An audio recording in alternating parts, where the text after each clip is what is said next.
In May 2019, Ingrid Guevara's friends arrived at the apartment where she was sleeping after a party. They arrived in the morning and saw Ingrid lying almost covered up and decided not to disturb her. In the afternoon, one of the young woman's friends, who was surprised that she hadn't gotten up yet, decided to come over to see if everything was okay. At that moment, he noticed that Ingrid's body was rigid and cold. The young woman had been lifeless for hours. Hey everyone, how is it going? Welcome to yet another video right here on the channel. And in today's video, I'm going to talk about the Ingrid Guevara case, a Mexican case that happened in 2019. First of all, I ask that if you like my content, subscribe and leave a comment, as this helps a lot in my work. So without further ado, let's get to the video.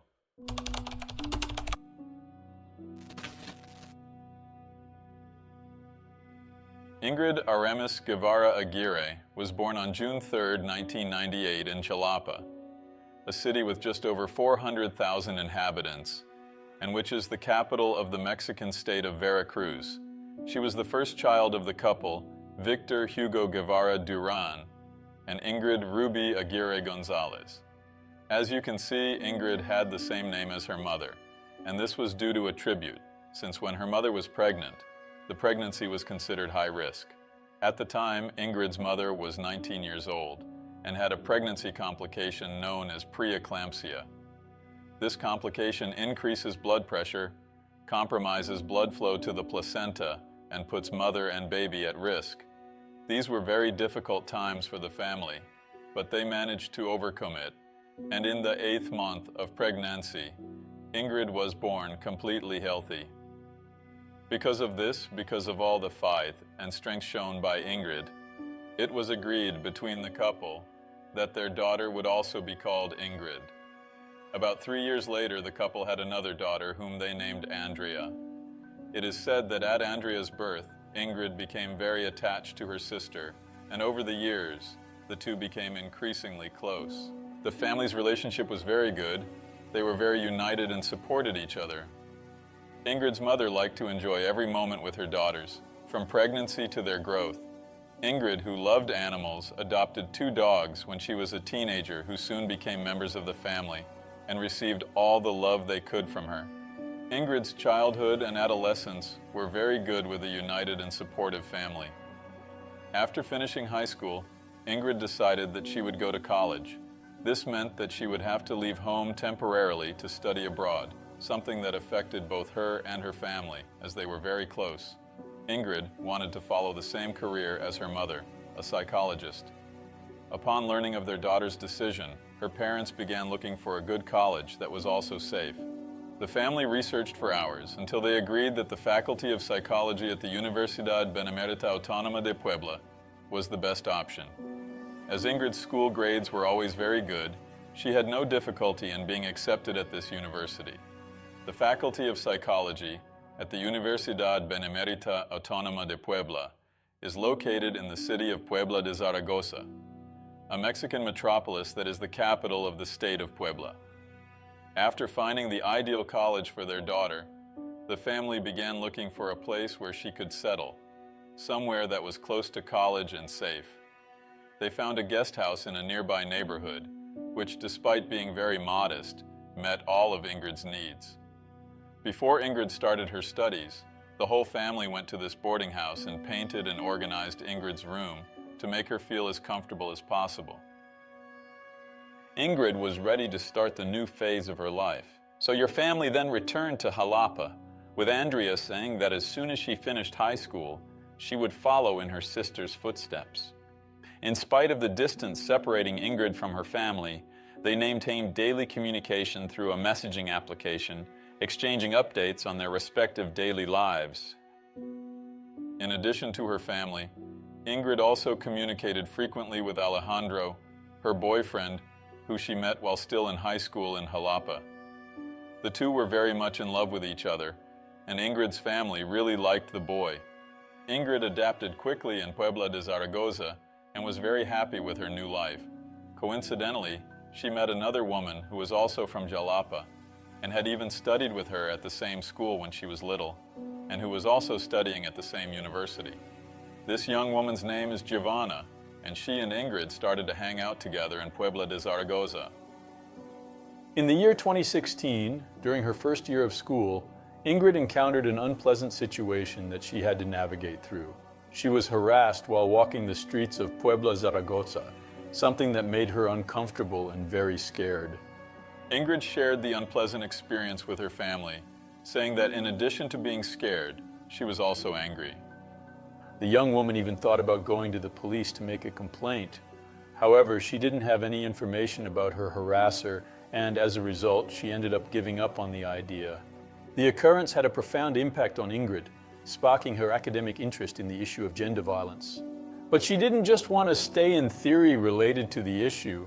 She wanted to be able to use this in practice, professionally. She told her parents that, when she graduated, she intended to specialize in this field so she could help other women overcome their traumas. In 2018, Ingrid started working on a related project on this topic. She found it worrisome that so many women around the world, and especially in Mexico, the country where she lived, were victims of gender violence. And what worried her even more was the fact that the numbers indicating gender violence in the city of Puebla de Zaragoza were extremely alarming and concerning. Ingrid spoke to several women, including university students who had moved to the city just to study, and discovered that most of them, as soon as they moved to the city, suffered some type of violence. Around the same time, Ingrid got a job as a bartender at a bar called Capital Nightclub. She did this without her parents' knowledge, as they didn't want her to dedicate herself to anything other than her studies. Ingrid didn't need the money from this job to pay for her expenses. Her parents paid for everything just so she didn't have to worry and could focus on her studies. However, Ingrid wanted to do something more. She wanted to feel useful and independent, without needing her parents' help as she always did. She intended to save part of her salary and spend the other on silly things. Whenever he could, Alejandro, Ingrid's boyfriend, traveled to Puebla de Zaragoza to spend the weekends with her. However, their relationship cooled over time, and at a certain point, Ingrid thought it was better for them to break up. Despite this, they continued to keep in touch, but as friends. Sometime later, Ingrid met a man named Ricardo Espino Luna. Ricardo was 15 years older than her and worked as a bouncer at the Capital Nightclub bar, the same bar where Ingrid was a bartender. The two gradually got closer and developed a certain friendship until Ricardo told Ingrid that he was interested in her. Ingrid felt the same way about Ricardo, and in her head, the fact that Ricardo was older gave her a certain security. Their relationship lasted a short time, around 6 months according to sources, but it was long enough to turn the young woman's life upside down.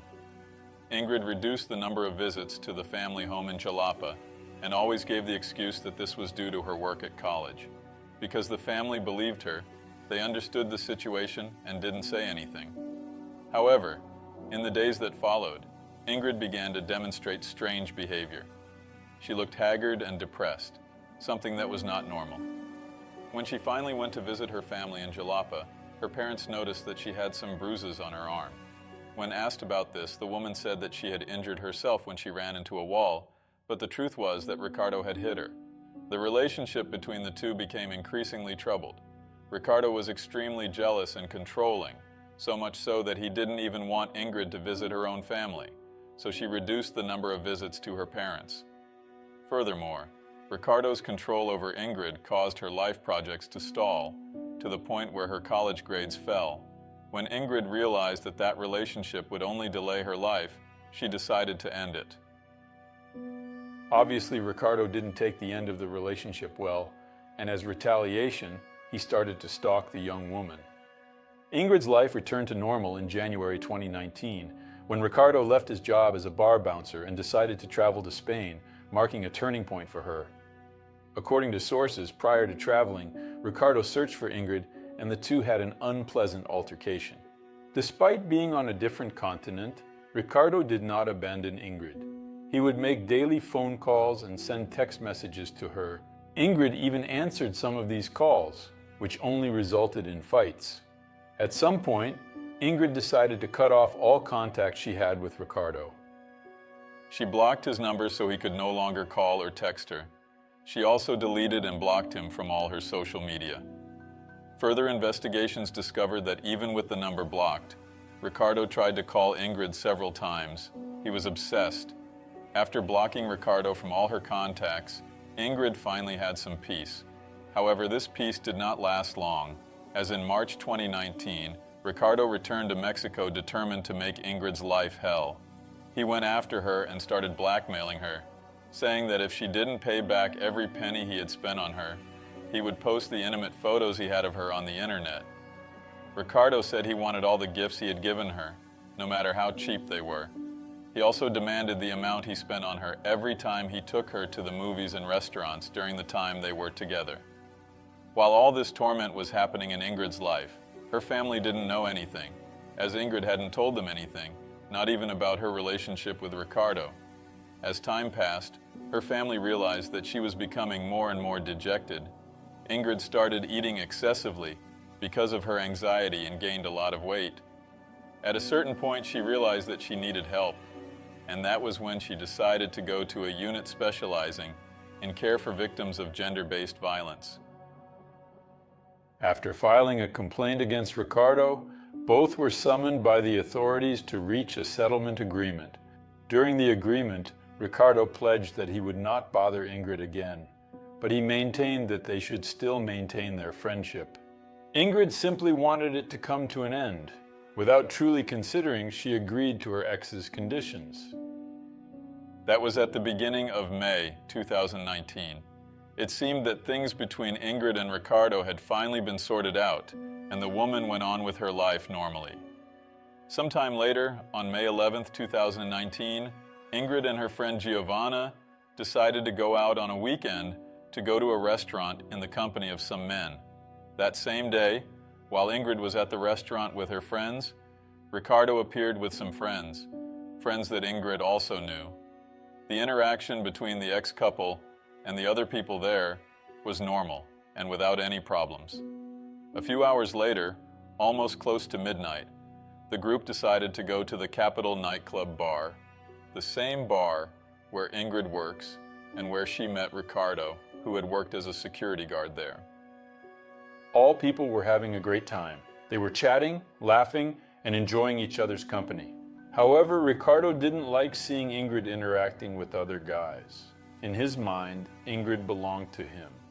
It didn't take long for the tension between the former couple to increase, and at some point, they started an argument.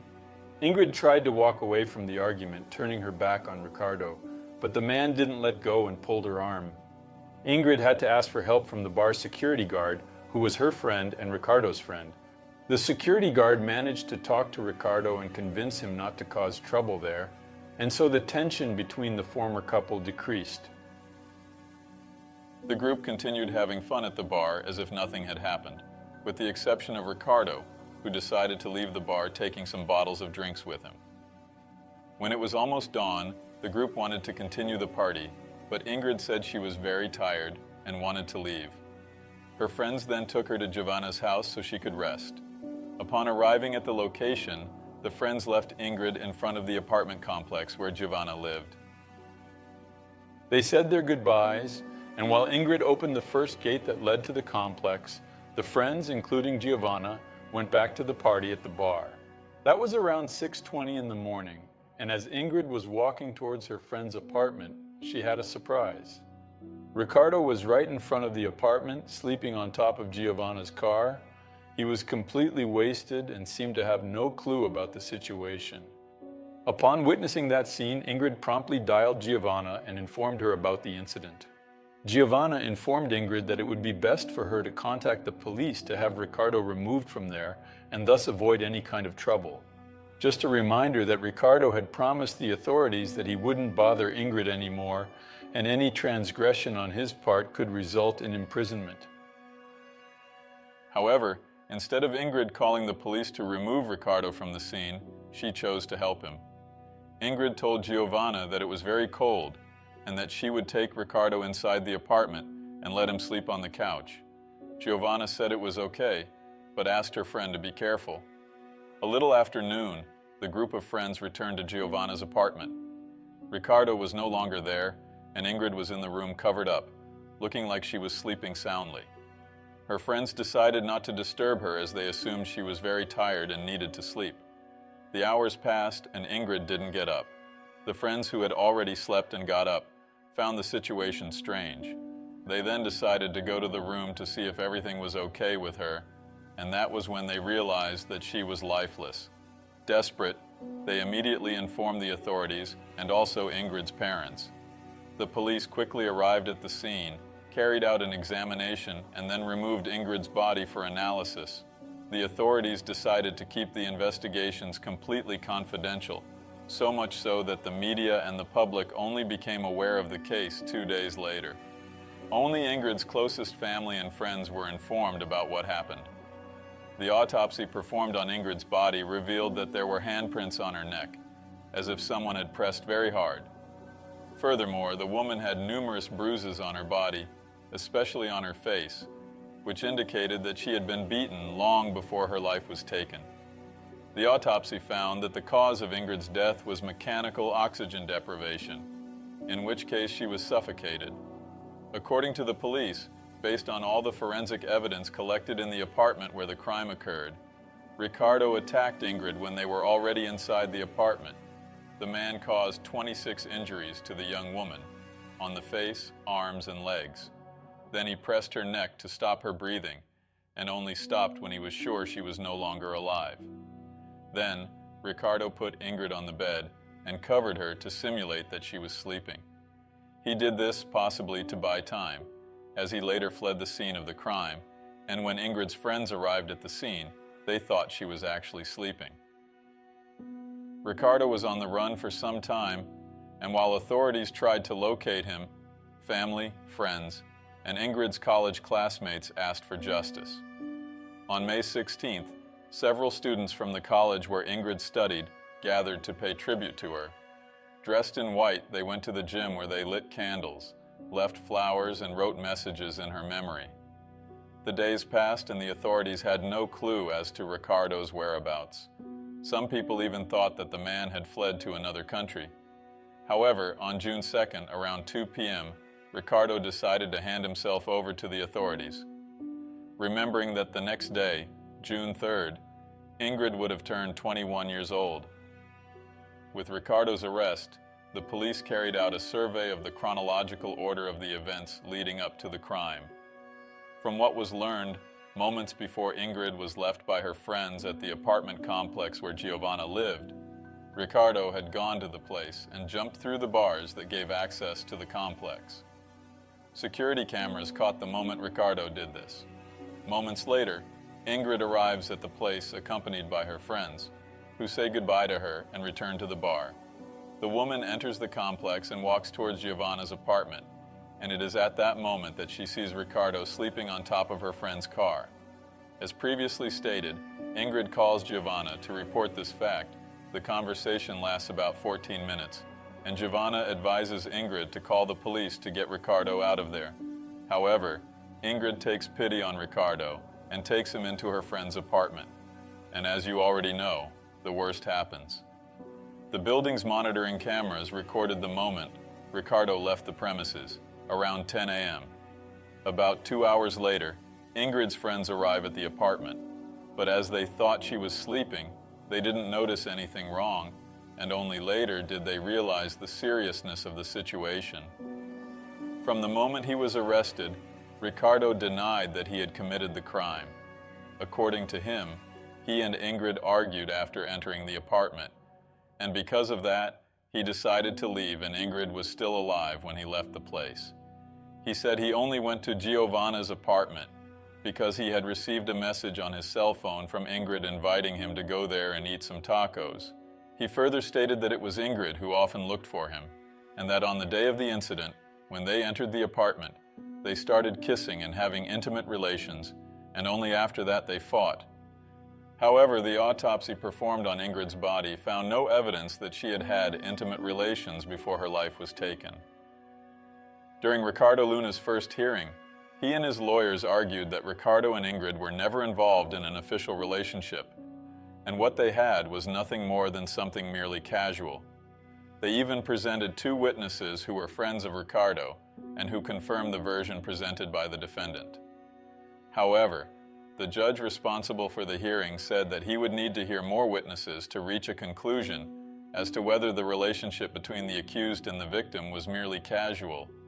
The judge also said that regardless of whether it was casual or not, this did not change the fact that Ricardo was the main suspect for the crime, and because of that, he should remain in prison.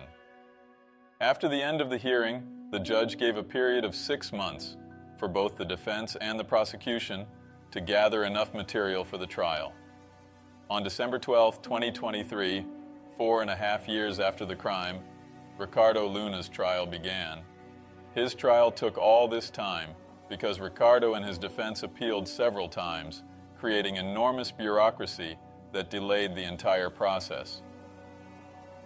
In the course of the trial, the prosecution introduced multiple pieces of evidence that established Ricardo's guilt in relation to the crime.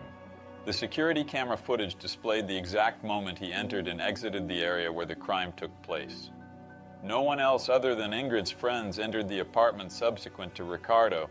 The defendant's defense attempted to argue, but the evidence against the defendant was indisputable. Having been found guilty of the crime against Ingrid Guevara, Ricardo Luna was subsequently sentenced to a total of 60 years of imprisonment. After Ricardo Luna's conviction, authorities went public and said that his sentence would serve as an example for any other criminal who intended to harm a woman. Ricardo's defense tried to appeal the sentence several times, but were unsuccessful. Ingrid Guevara's funeral and burial took place in the city of Jalapa, the same city where she was born. The farewell ceremony was attended by hundreds of people, including family, friends, and college classmates. Very emotional, Ingrid's mother said she left her daughter's room intact, as a kind of sanctuary dedicated to her memory. She said that every now and then, she borrows a piece of her daughter's clothing and then returns it and puts it back in the closet to get the feeling that her daughter is still there, sharing the space with the family. Well, folks, so that's it. Thank you so much for watching until the end. I'll be sticking around here. A big hug, and see you next time.